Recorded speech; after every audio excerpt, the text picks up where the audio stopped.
Welcome back to Tipping Point. I'm your host, Kara McKinney. Riots broke out in Ireland as we all sat down to enjoy our Thanksgiving dinners. Irish MMA and boxing champ Conor McGregor took charge of the situation perhaps better than any other political leader in that he condemned the violence while also agreeing with the underlying sentiment which sparked it.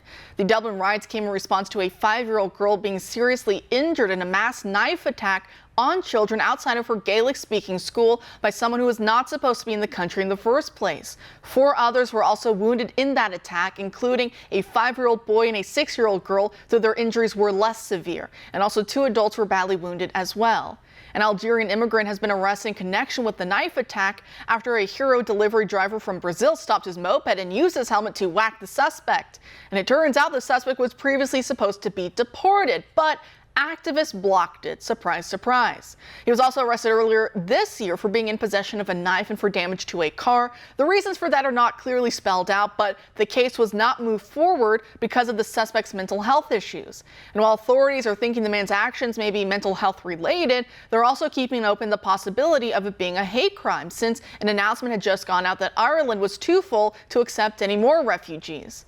It's funny that the Washington Post and other media outlets are doing their best to ensure that that is not the case. WAPO tweeted, quote, "Online rumors claim the perpetrator of a stabbing attack was an immigrant. The BBC found that the man was an Irish citizen who had lived in the country for 20 years. Police blamed a lunatic faction driven by a far-right ideology for the riot in Dublin," end quote. Yeah, no, this isn't some Irish guy, try as they might, and as many are pointing out, that actually makes it far worse that the man had been living in the West for so long and still acting like he just came over yesterday. But since, even as Elon Musk was pointing out on X the other day, the Irish Prime Minister hates Irish people, he's going after Irish people for being mad that the streets of Ireland are no longer looking very Irish, and kids are now literally being knifed in from their own Gaelic schools by suspects who were supposed to have been deported ages ago. So the Irish Prime Minister wants to instead pass a hate speech law that will make it a criminal offense to have anything that meets their vague definition of inciting hatred on your phone, such as jokes and memes or in videos or in books or in what you say. And since they literally just made it clear that noticing the knife wielder's origins as an immigrant from Algeria is far-right extremist rhetoric, then that means no more noticing ever again, or risk going to the gulag. Just be stabbed instead. Take it. Joining us now to discuss is Raymond Ibrahim, the author of Defenders of the West, the Christian heroes who stood against Islam. Raymond, thanks for being here tonight. Good to be with you again, Kara.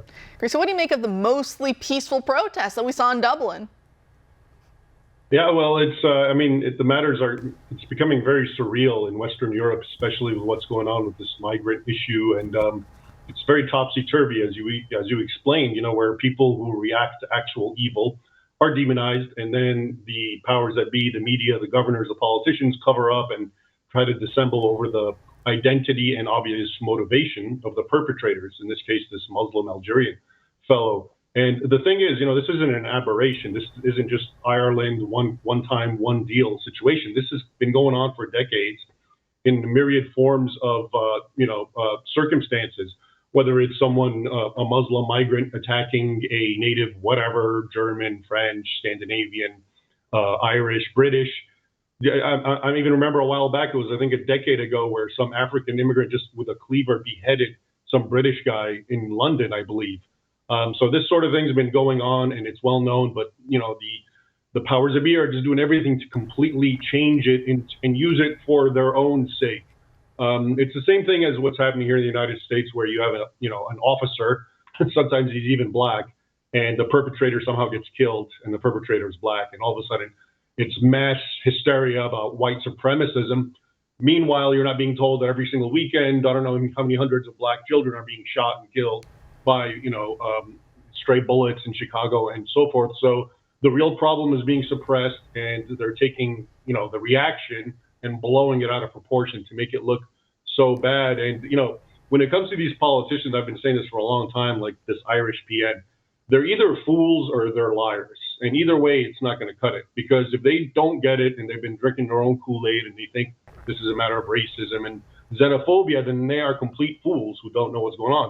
On the other hand, if they do know what's going on, they're part of some globalist agenda, then they're lying. Either way, it's just bad for the native peoples all throughout the West.